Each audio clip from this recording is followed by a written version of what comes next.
Hello there. Suddenly, everyone's talking about and accepting UFOs and visitors from other planets. But why now?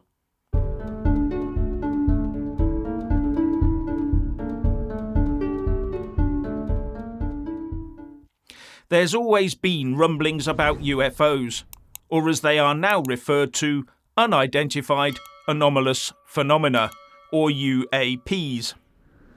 But those making the claims of such things, as well as claiming to see aliens or being abducted by them, were always dismissed as a bit nutty.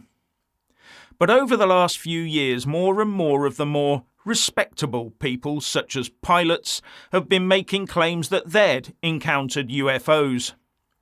But even then, they were potentially putting their reputations and livelihoods on the line, or had already retired. But that all seemed to change on Wednesday, when respected former US intelligence official and former US Air Force veteran David Grush, who has worked with the Pentagon on UFOs, basically came out and told a US House committee, the House Oversight Committee, that the US had been working on alien objects for decades and had even found some alien bodies or parts thereof. Further, that a program for retrieving alien, that is non-human, spacecraft had been secretly operational since the 1930s. And suddenly, everyone's nodding their heads in agreement, despite this whistleblower admitting to not having seen any of the evidence himself, with one House representative, Tim Burchett, even saying, "We've made history today," but with no physical evidence as far as I can see. So what's happening? Are we being softened up for the most historic event in world history? Or are we being geared up for a form of false flag event, using fake aliens as an excuse for something or other? Or is this politicians using this issue to have a pop at the Pentagon for some reason or other? Or is it a deep government plot to scare what's left of the wits out of the public and make them more controllable? Or maybe a ploy to fool the Russians and Chinese into believing that the US has access to phasers, disruptors and photon torpedoes that will defeat their hypersonics? Or is it a way of pushing the Christian religion out of the equation to try to make science take its place? Just as many Christians are claiming that all the jigsaw pieces for the revelations, rapture and tribulation are falling into place. After all, which is more believable, UFOs or fallen angels? And I have to point out that most people are now conditioned by the health emergency and net zero to always obey and follow the science, whatever our betters, such as the UN and the WEF, dictate that the science is. And then have any dissent, debate or argument with the science ruthlessly squashed. Now, why would that be? I have to ask these questions, as this is all, as far as I can tell from the reports, based on unsubstantiated claims and third-hand anecdotal stuff. But whatever the reason, I think we can all work out that this is a significant moment, whether it is alien or human or heaven-based. Now, the House Oversight Committee is the main investigative body for the House of Representatives, and it is one of the most powerful and influential of House committees, with its chair, currently John Comer, being only one of 3 that can issue subpoenas without a committee vote, a unilateral action. So this is not light stuff.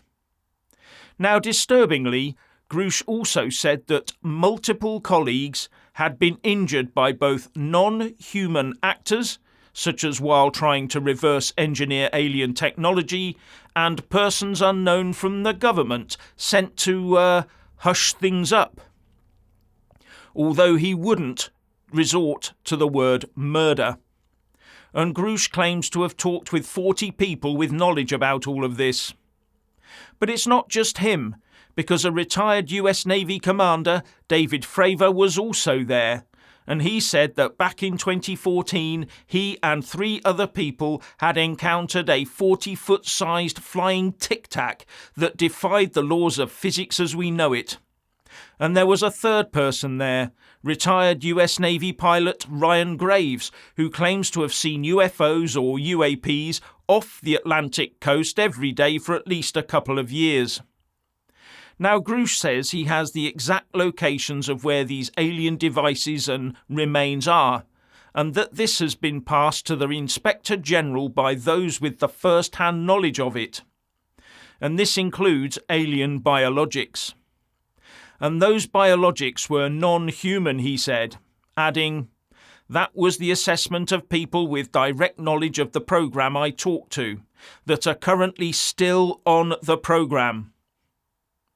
Now, the way I see this panning out is that the US government will be somehow forced, possibly by legal action, to come clean on UFO and alien visits. And maybe that is exactly the position that the US administration wants to be in. But why is the real question. And now I'm really confused by net zero. If you've been following the debate on this, you'll have seen that we've gone from warming to change to heating and very recently to boiling. Boiling the proverbial frog, maybe. But if you haven't heard the very latest, we are now hearing that the end result will be a vastly colder Northern Hemisphere. Yes, according to a scientific report put together by 2 siblings from the University of Copenhagen, Peter and Suzanne Ditlevsen, the Atlantic Meridional Overturning Circulation, AMOC, will soon reach a tipping point, which will stop warm water being conveyed from the tropics into the northern Atlantic. And this, say various reports, will cause catastrophic climate impacts. But we're already being told that every day anyway. But the difference here is that instead of ever more growing red blobs appearing on our weather maps, it's going to be ever more glowing dark blue cold spots. And all this could start as early as 2 years' time, say the scientists. Or maybe by the end of the century, they also say. Now here's the thing. This AMOC has collapsed before. From The Guardian. The AMOC collapsed and restarted repeatedly in the cycle of ice ages that occurred from 115,000 to 12,000 years ago. Presumably caused by cave dwellers with their wood and peat fires. Maybe they need to start looking at the causes of those events to see if there is a common denominator with today. Because it has happened repeatedly before, hasn't it? During a cycle of ice ages. So which is it to be? Boiling or freezing to death? And if it's the latter, we'll definitely need all the energy we can lay our hands on to heat ourselves, won't we?